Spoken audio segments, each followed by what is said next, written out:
জয় গুরু।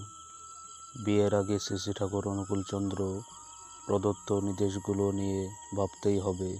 যদি নিজের পরিবারের দশের মঙ্গল চাই। বিয়ে ব্যাপারে সবার আগে বর্ণের হিসেব করিস, তার সাথেতেই বংশটিকে বেশ খতিয়ে দেখিস। বংশ দেখে শ্রদ্ধা হলেই স্বাস্থ্য দেখিস কেমন তার সাথে তুই বাজিয়ে নিবি স্বভাব, অভ্যাস, ব্যবহার। এই সবগুলির সুসঙ্গতি মিলেই যদি যায়, বিদ্যা দেখিস নজর করে, কর্মের ওজন তাই। পারস্পর্যে এইগুলি সব মিলিয়ে দিলে বিয়ে।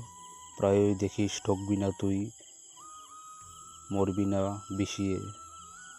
অনুশ্রুতি একম খণ্ড বিবাহ অধ্যায়। জয় গুরু।